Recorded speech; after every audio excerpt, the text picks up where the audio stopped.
出去的曙光就在前方。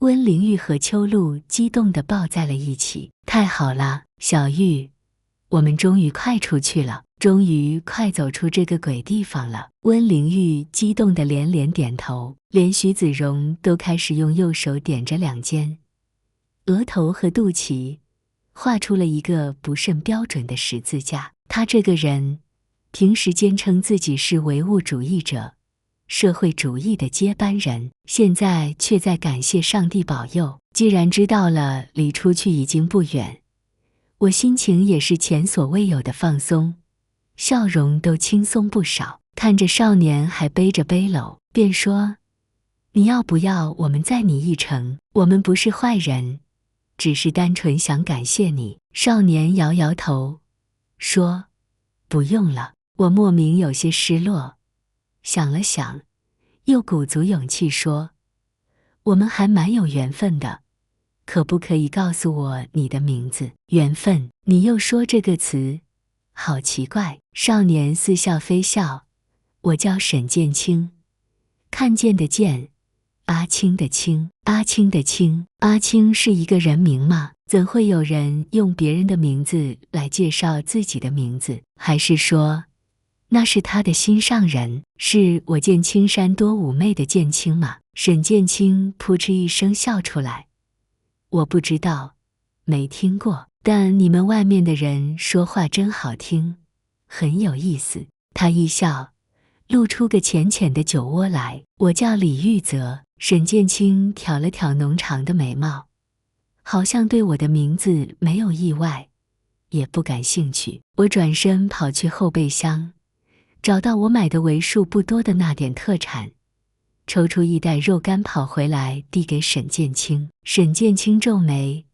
看了看那肉干，又看了看我，没有收下的意思。我解释说：“算是我们的感谢，你帮了大忙。”他摇摇头，不肯收。我说：“那就当是我们交个朋友，这是我的见面礼。”沈剑清这回眼睛亮了，伸出手来，他的手指刮到我的手背，温度很低，在我皮肤带起一阵麻痒。还没等我回神，他就快速收回手，同时接过肉干。李玉泽，走吗？等在一边的秋露提醒。我点点头应了他。想到这次苗寨之行的最后，我竟然能知道那张偶然抓拍到的照片上的苗族少年的名字，我就觉得缘分真是妙不可言。我们走了，再见。我说完，沈剑清也不应答，只是退到路边，笑着看我。我上了车，小月也缓缓行驶，向着沈剑清指引的方向。我瞥了一眼后视镜，沈剑清还站在那个地方，连姿势都没有改变，一动不动地目送我们远去。他的身影越来越小，变成了一个藏青色的小豆，然后车转过拐角，他消失不见。有了逃出升天的愉悦，车厢里的氛围都轻松了不少。他们又开始聊了起来，还时不时爆发出欢乐的笑声。我已经想好了，回去之后就把这次拍摄的照片整理一下，妥善地收藏起来。虽然有惊，但幸好无险。不过就是这样跌宕起伏的经历才有趣，不是吗？我垂眼扫视油表，我们的快些了，希望在车油耗尽之前，我们能够走出去。我想着想着，突然变故又生，只听砰的一声巨响，伴随而来的是车辆的剧烈摇晃。秋露吓得尖叫，下意识和温玲玉抱在了一起。我也吓了一跳，车子在巨大的变故下停了下来，最后熄火，车厢发生了很严重的倾斜。这是我没有下车就已经感受到的了。一个不好的猜想出现在我脑子里，我推门下车，视野变得更加直白。果然，车爆胎了，而且很诡异的是，两个后轮像是商量好了似的，同时爆胎了。后轮干瘪了下去，从圆形泄气成了不规则的丑陋形状，连带着车厢倾斜了一些。真是，怎么会这么倒霉？我们这次出行是没有看黄历，和哪路大神犯冲吗？我郁闷地抓了抓头发，烦躁地狠狠一脚踢在路边的树干上。是不是爆胎了？温玲玉下车来，看到后轮之后陷入了沉默。高兴了没多久，我们就又乐极生悲了。果然太过跌宕起伏也不是那么好的，有时候一路顺风也是种幸福。徐子荣痛苦地呻吟一声，怎么办？这可是我们租来的车子，结果给人家搞爆胎了，可得赔钱。现在还想着赔钱，我们先走出去再说吧。我说，温玲玉也说，对，现在我们只能走出去了。希望目的地还不远，我们可以在天黑之前到达。等我们到了镇上，再找人来拖车吧。也只有这样了，为防万一，今晚还要继续在野外过夜，我们都带上了充足的物资。我穿上了冲锋衣，背包里放好了足够1天的食物，还有充电宝等工具。想了想，行李箱里又放了露营的必需品。最后视线转到了相机上，我犹豫了起来。虽然单个相机并不重，但现在的情况应该是带生存物资最好。可我实在不放心把相机留在车里，毕竟里面还保存了很多重要的资料。我斜眼往旁边看，温玲玉也默默地把在苗寨里调访的重要笔记塞进了包里。她的侧脸很专注认真，并没有因为现在糟糕的状况而陷入彻底的慌乱中。我忽然觉得，有他这样的人为伙伴一起做研究，似乎也不错。我们整理好东西，这回连秋露都背上了背包，拖上行李箱，我们便沿着道路出发了。最开始我们都一言不发，憋着一股劲儿想要快点走到城镇里去，脚步迈得极快，四周都是我们愈发沉重的呼吸声和脚步声。可脚下的这条路就像没有尽头，我们走了2个小时，依然延伸向遥远的彼方。看不到终点的路程，才是最容易把人逼疯的。还要走多久啊？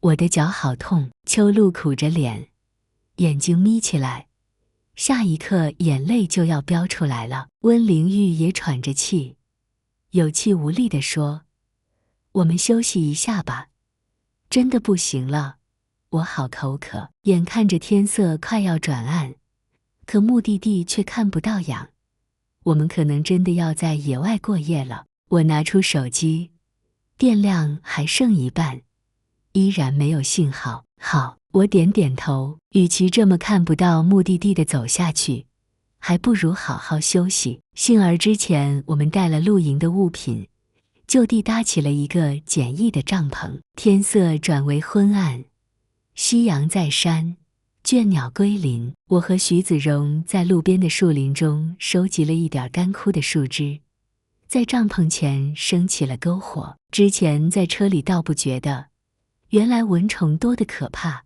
稍不注意就会叮出个大包。道路上不时还会爬出些长相怪异的虫类，吓得2个女孩子哇哇乱叫。但我们眼前最大的问题不是蚊虫，而是水。我们带出来的水早就已经被消耗完了，如果我们还是被困在这里，没有水的话，我们撑不过1周。夜幕渐渐笼罩，篝火映照着我们的脸，天上有很多星子，点点嵌在空中，很美。可现在我没有心情去欣赏这样的在城市里看不到的夜景。没有一个人说话，只有时不时火花的碧波声，森林里响起的虫鸣声和更远处的蛙叫。温玲玉机械地翻弄着篝火，见火加些干树枝进去。秋露抱住膝盖，盯着火发呆。过了很久，秋露忽然盯着篝火，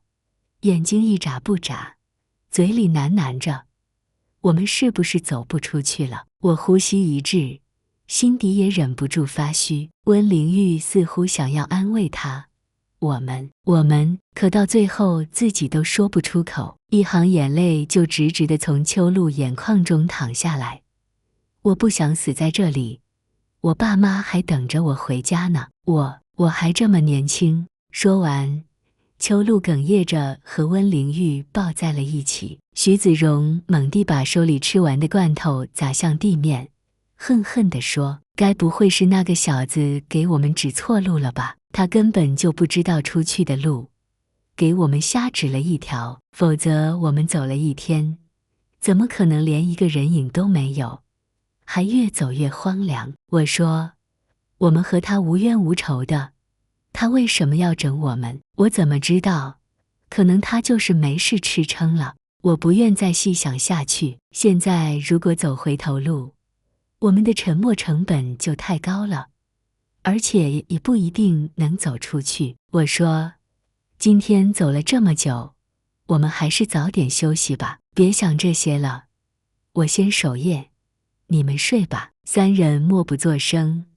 温玲玉和秋露爬进了帐篷里，徐子荣抖了抖睡袋，也把自己套了进去。我坐在火边，还是冷。女孩子们可以委屈落泪，可以惊慌失措，可以寻找依靠；男孩子也可以发泄愤怒，可以情绪失控。但我们一整个队伍不能全部陷入负面情绪里，那样我们才是会真正的沦入深渊。可我不是没有情绪的机器。在夜色中，我拉紧了身上的冲锋衣，凑近篝火，灼热的温度扑面而来，可寒意却像是从骨子里渗出来的，冻得我牙齿都差点咯咯发抖，一分一秒都很难熬。大家的手机电量都所剩不多，我们约定好是轮流开机，查看时间和信号。我摁亮屏幕，不到10点钟，信号格依旧是空的。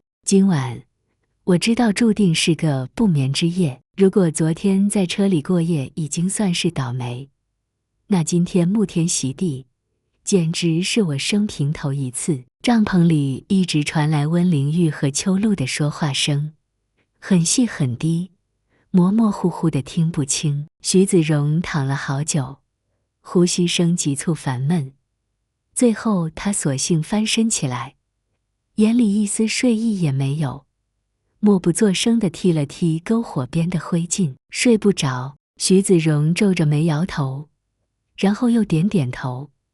他烦躁地撇过头去，过了很久才说：我觉得他妈的是我连累了你们。我说，不用这么想，就算是我也会迷路的。徐子荣擦了把脸，我这才发现他居然哭了。我没有作声，也没有转头去看他，更没有出言安慰。或许对于现在的他而言，安慰反而是尴尬。我看向漆黑一片的密林，夜晚的树林黑影幢幢，稍微有夜风拂过，就会有墨影摇摆晃悠，为这个夜晚平添几分诡异色彩。沙沙沙沙，又是风吹动树木的声音。但徐子荣却突然直起身子，瞳孔放大，露出震惊的神色。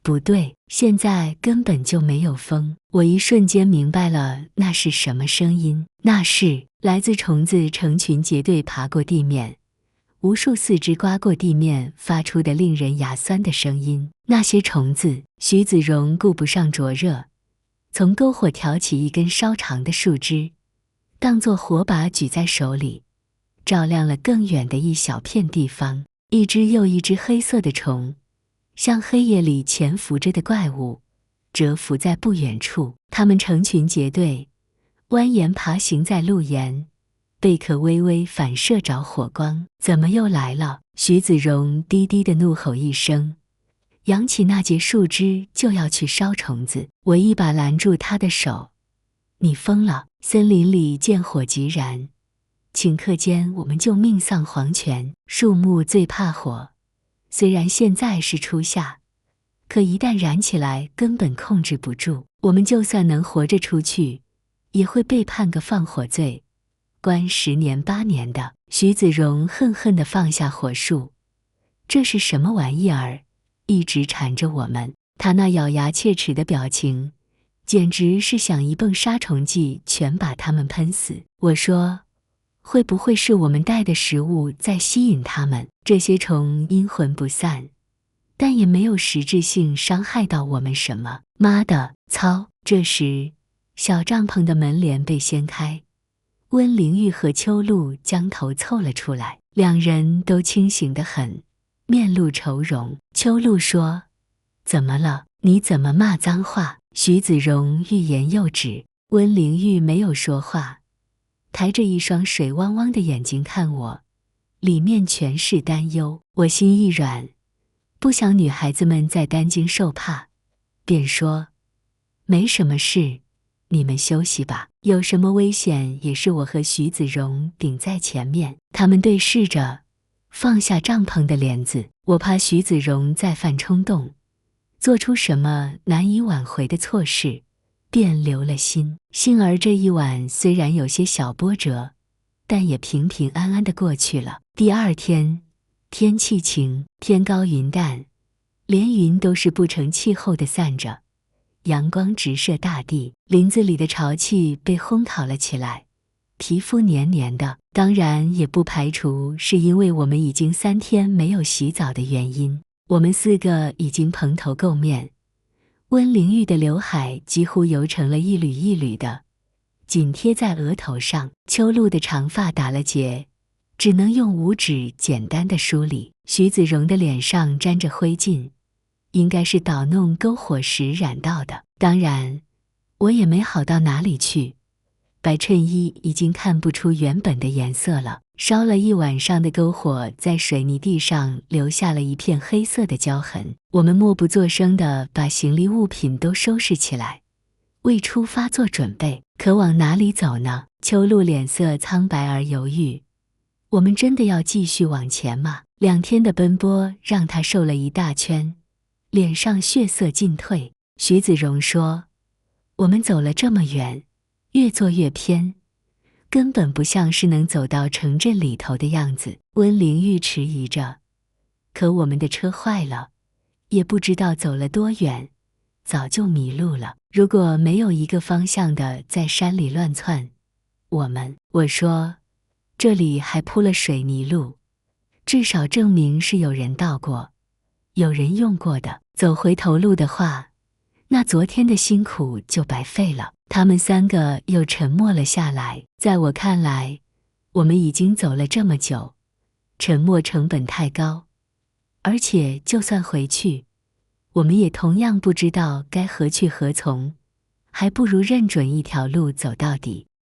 秋露低低地叹了一口气，舔舐了自己已经干得起皮的嘴唇。她拿出水杯，可里面倒不出一滴水。徐子荣见状，赶紧拿出自己的水杯，但里面同样也空了。我也没有水了。温灵玉失落地说：“我的水壶昨天晚上就空了，现在也口干舌燥。”秋露现在连哭都哭不出泪水来了。我们该怎么办？水源断绝，死亡就不远了。身处大山，迷失方向，断水缺粮，这里似乎就是命运为我们设计好的坟场了。他们都没有再走下去的勇气，而我的大脑地乱成一团，里面塞满了迷茫。水，该去哪里找水？或许是在强烈的求生愿望下，我脑子里骤然灵光一现，我知道哪里有水。他们都惊喜地看我，这附近的林子里面一定有，至少是个小水池。你怎么知道？徐子荣问。我说：“你们昨晚听到蛙声了吗？”温灵玉一愣，很快露出恍然大悟的神情。我说：“昨晚我听到树林里传来了蛙声。歌德说过，并非凡是有水的地方都有青蛙，但是有青蛙的地方总能找到水。”徐子荣和秋露两脸懵，2个人的眼睛瞪得大大的，一看还真有些夫妻相。这他妈也可以。徐子荣梗着脖子说：“我和你一起去找水，女孩子们在这里看着行李吧。我提议。秋露立刻说，这里人都没有一个，还需要看什么行李？温玲玉也点点头。我和你们一起去，万一遇到了什么也好有个照应。现在连手机信号都没有，我们也通不了消息，万一走散了可怎么办？两个女孩子这么坚持，我便说，好吧，那我们一起。但林子里不像水泥地上，路不好走，你们一定要小心啊。温玲玉和秋露连连点头。我们背上背包，把大件的帐篷留在了原地，便一起向着森林里出发。森林里土地微湿，上面生满了高及膝盖的野草，一眼望去根本看不到地面，只有脚踩上去是柔软的。我们走惯了城市里坚硬的混凝土、沥青路，这样甚至不能被称之为路的路，倒是真没有走过。不过鲁迅说过，世上本没有路，只是走的人多了变成了路。我走在最前面，徐子蓉殿后，两个女孩子紧紧地跟随着我们。越往树林深处走，树木的排列越密集，光线越阴暗，杂草越多。幸好树高草低，行走起来并不十分困难。我拨开挡在前面的杂草，用捡来的木枝敲敲打打，以防我们看不到的地方会有蛇虫鼠蚁。说来也是我运气好，我的木枝好几次都似乎触碰到了什么动物，或许是蛇，但它却没有攻击，连影子都没被看清就溜走了。我们提心吊胆地走了一会儿，忽然我听到了清脆的潺潺的声音，跃入耳中犹如仙乐，是水声。我惊喜地脱口鼓舞着身后，紧接着我眼前骤然一亮，遮天蔽日的树木裂开一个小口，露出一小片天光，一束2米宽的溪水正潺潺地从未知的源头流淌而下。太阳正在当空，落照在溪水上，映出个啄木的影子。这小溪清澈地倒映着两边繁茂的树木，宛如溪水中还有个森林世界。溪岸边是深褐色的泥土和沙石，一脚踩上去就是一个松软的脚印。太好了，是溪水！秋露眼前一亮，迫不及待地冲了上去。她俯身用水杯满满接了一杯，也不嫌弃里面还有些泥土沉淀，嘴巴凑上去就是满满一大口，顿时解了难挨的渴意。我喉咙里早就干得快冒火了，赶紧捧了一口清澈的溪水进嘴里。森林里的溪水入口冰凉，但却有着一股甘甜的味道，顺着肚子往下滑，让人精神一爽。露露，带回去烧开了喝。温玲玉的嘴皮都干得翘起来了，但依然坚持着。外面的生水很容易有寄生虫，喝了不安全。秋露拍了些水在脸上，笑着说，我都要渴死了，我宁愿被虫在肚子里咬死，也不想渴死。别说死不死的，温玲玉细声细气地说。秋露应了一声，弯下腰，突然趁温玲玉不备，一捧水洒在她脸上。我们好姐妹要死一起死。温玲玉装作气恼的样子，立刻发起反攻，一时队伍里苦闷的气息都被他们的笑声冲散不少。发现这条小溪居然是我们这几天以来唯一一件幸运的事情。我寻了个大石头，坐在上面歇脚，目光随意地扫过密林，这里绿意丰富，就当放松眼睛了吧。忽然，在小溪对岸，一块怪异的石头进入我的视野，我皱着眉，凝神去看。怎么了？徐子蓉走过来，他是体育生，视力极好。我指着对面问，你看看，那个东西是个石碑。徐子蓉顺着我手指的方向看去，立刻瞪大了眼睛。那就是个石碑，上面还有字。他笃定道，绿色的枝叶层层叠叠，垂坠而下， 1块半米高的石碑藏身其中。那石碑碑身上长满了绿色的苔藓，与周围的环境几乎融为一体。如果不是我运气好，或许还真的会被看漏过去。我赶紧追问：什么字？太远了，看不清。徐子荣说着，猛地一提气，原地起跳。体育生果然不一样，2米多宽、接近3米的小溪，他连裤腿都没有沾湿就跳到了对岸。徐子荣来到石碑前，蹲下身子，掀开遮挡的杂草，皱着英挺的长眉自喜辨认起来。我见他了半晌没个回应，忍不住问：到底是什么？徐子荣有些尴尬地站起来，冲着我们挠了挠头：我不认识这个字。秋露也无奈地挡着脸，一副我和他不熟，丢脸也不丢我的脸的表情。我深深地吸了一口气，退后2步，微微助跑，脚下用力一蹬，险险地跳到了对岸。我重心不稳，差点往前扑倒，幸好徐子荣眼疾手快，上前扶住了我的胳膊。虽然姿势没有徐子荣漂亮，但好歹也是有惊无险地过来了。我上前去查看那个石碑，这石碑应该是上了些年代，苔藓让它摸起来有种滑溜溜的恶心。几只小昆虫掉在碑身上，我还没去触碰它们，它们就惊慌地逃走了，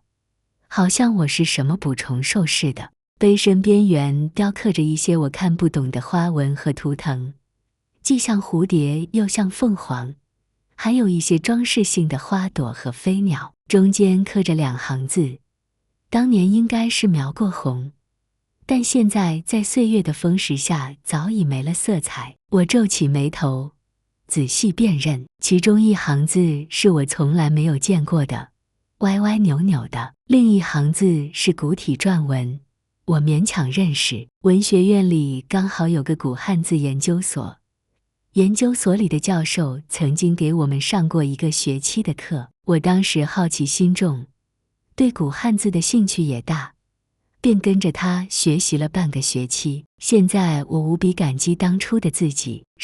我触摸着碑身上的刻痕，艰难地一边认一边出声：是敌山剑，是敌山。说完，我自己先惊出了一身鸡皮疙瘩。这里居然是客栈老板曾经给我讲过的是敌山，我在导航上都没有找到这个地方，可现在却误打误撞地来到了这里。好耳熟的名字。徐子荣喃喃着，秋露他们在对岸高声问：你们看清了吗？认字而不。徐子荣有一种被点名的尴尬，立刻说：这是古汉字，要不是阿泽，你们来了也不认识。温灵玉说：那上面写的什么？徐子荣说：是敌山。终于能出去了，我们终于快走出这个鬼地方了。我看你背的这竹篓还挺沉的，要不要顺便载你一程？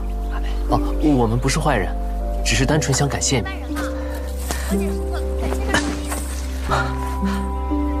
不用了。啊，是这样啊。那我们还蛮有缘分的，可不可以告诉我你的名字？缘分？你又说这个词，好奇怪。啊，奇怪吗？难道是我冒昧了？哦，要是不方便的话就……我叫沈剑清，看见的见，阿青的青。阿青的青？阿青是人名吗？怎么有人会用别人的名字来介绍自己的名字？还是说，那是他的心上人？是我见青山多妩媚的剑青吗？我不知道，没听过。你们外面的人说话很好听，很有意思。是吗？啊，我叫李玉泽。我知道。什么？李玉泽，我记住了。哦，对了，你等我一下。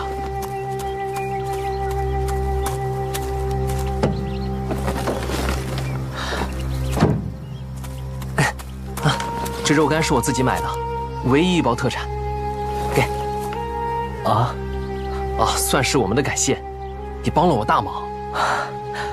不用，那就当是我们交个朋友，这是我的见面礼。朋友，是朋友啊。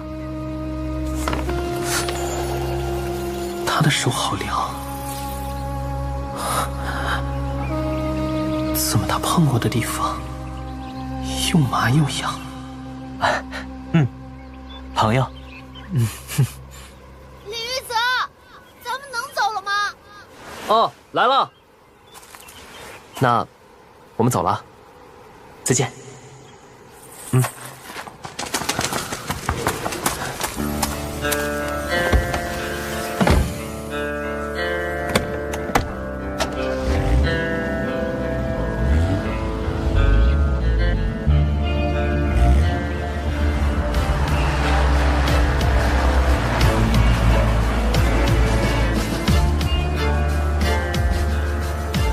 再见。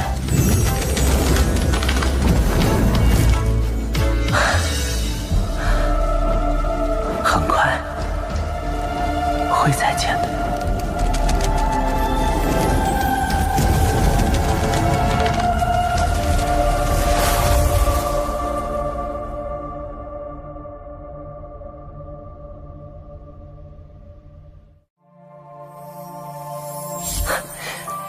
我们走了，再见。再见。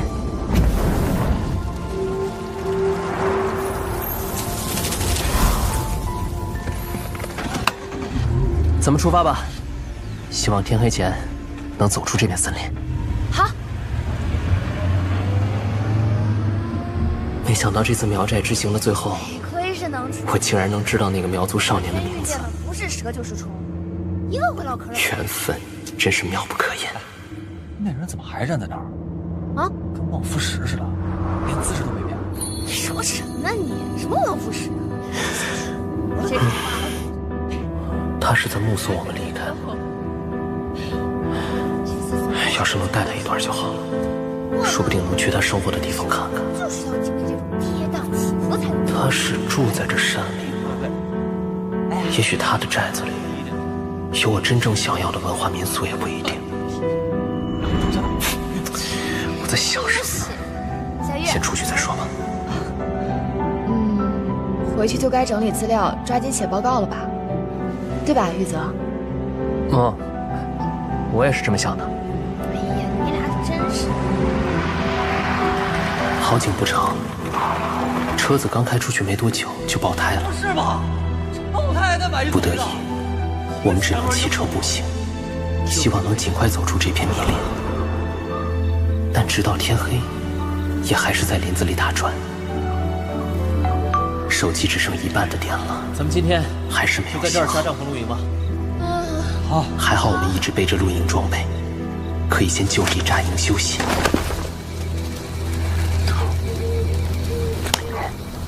哎呀，这儿的蚊子好多呀！哎呀，我已经被咬得没脾气了。哎，你们有没有发现，这些蚊子唯独不咬李玉泽？好像真的是。自从来了苗寨，我好像就没被蚊虫叮过。对啊。你这运气也太好了吧！你这身上还真是一个包都没有。就脖子上有个红点。啊？是吗？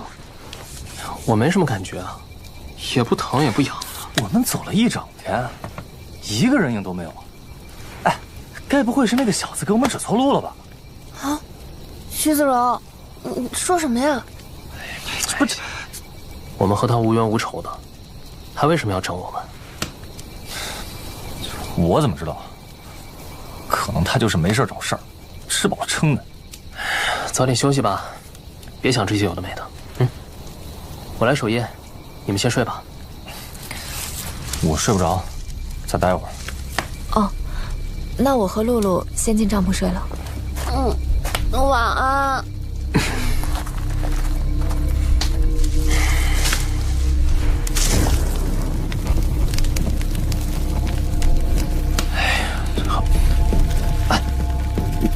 徐子柔，你听，是风吗？不对，不是风，是那些虫子，在那边。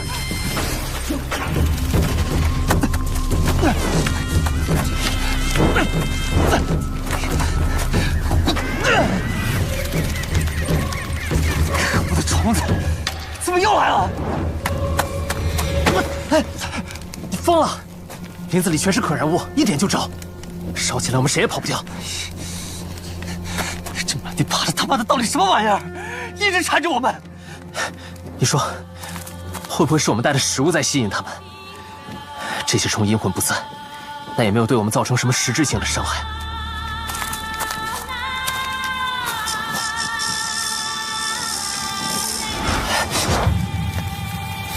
徐总，你看，我往前挪了一点，他们就往后退一点，是不是？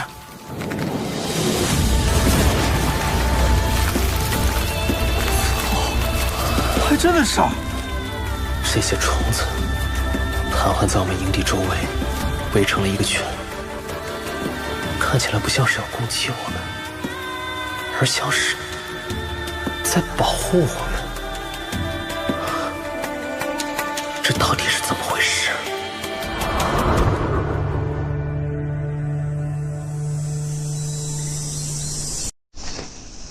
第二天，我们依旧没有走出去，水也全都喝完了。好不容易循着蛙声找到了溪水接档，却又意外遭遇了毒蛇。还好有惊无险，但却因此误打误撞，闯入了安普他们都讳莫如深的湿地山。